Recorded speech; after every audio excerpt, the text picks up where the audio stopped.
Have you noticed morale and engagement slowly dip among your remote team members? In this video, we'll talk about what can cause morale problems and our 4 top tips to keep remote employees engaged. Hi, I'm Julia. I'm a people and culture coordinator here at Guusto, and on this channel, we help people leaders like you build amazing workplace cultures through recognition and engagement. On paper, remote work is great for your employees. They get to enjoy more flexibility, they get to save money on things like commutes and lunches, and they get to spend more time with friends and family. Most of your employees probably love it. But for some people, the shift to remote work can be a completely new experience and it may be a little bit jarring. The workflows that they're used to get disrupted, they find it difficult to get into a productive routine, and they might start to feel disconnected from their colleagues. Over time, their morale starts to dip and they feel disconnected. Now, when a lot of people leaders think about boosting morale and engagement, they think about social activities or perks and benefits. So things like remote team building events or at-home office stipends, or even, sending all of your employees a care package. Now, all of these things are very nice to have, but they are cosmetic. If you really want to create sustainable engagement from your remote team, you should focus on the strategies and practices that help make your employees' day-to-day experience better. That's what we're going to dive into on this video.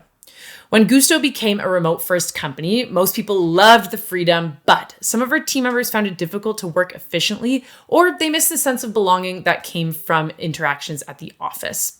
We found that the best way to tackle this problem was to be proactive about it, and so we came up with clear engagement strategies to keep our team on track.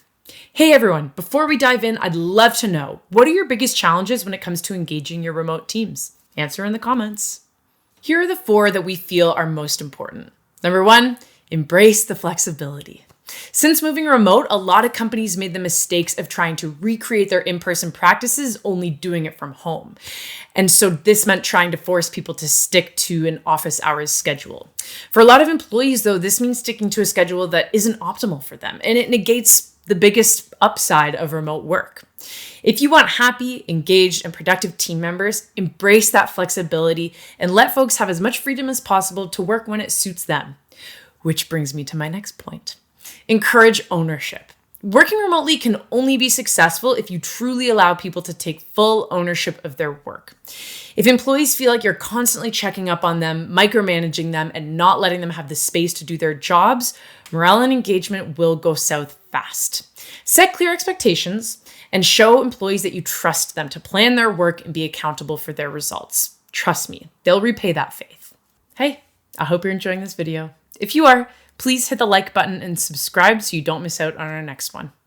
Thirdly, set clear guidelines for communication.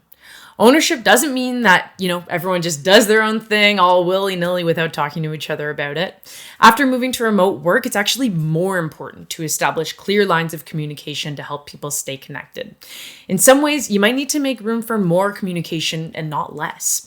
This might mean scheduling more check-ins or touch points with your team, and it also means putting time in the calendar for virtual activities or social events, just to make people feel connected in the way they would by, offhand communications in the office.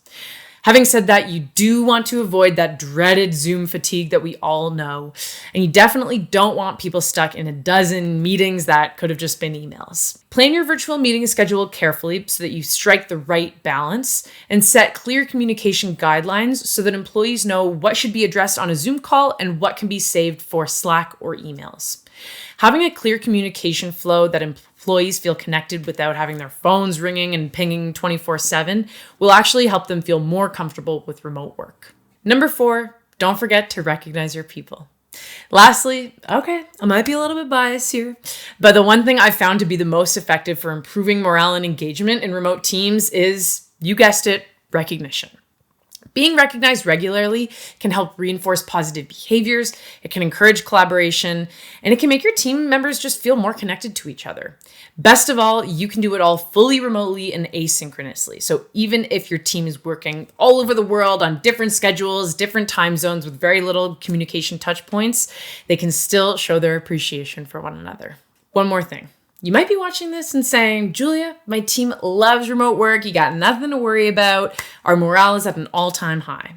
Now, even if you feel like your employees have been mostly positive about working from home, it's still super important to be mindful of the potential problems that associate it.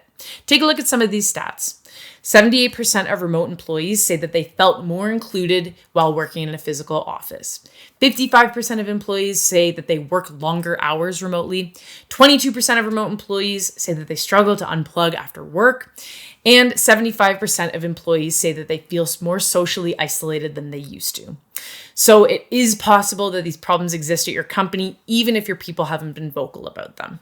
So, to recap, our top 4 strategies to improve remote employee morale and engagement are: embrace the flexibility, encourage ownership, set clear communication guidelines, and don't forget to recognize your people. Hey everybody, if you found this video helpful, please press the like button as it really helps us get our videos out to more people. And if you're looking for more good culture building content, please remember to subscribe to our channel and ring the bell icon so that you always get notified when new videos come out. Thank you so much for watching, and don't forget to recognize someone for a job well done today. Mucho gusto.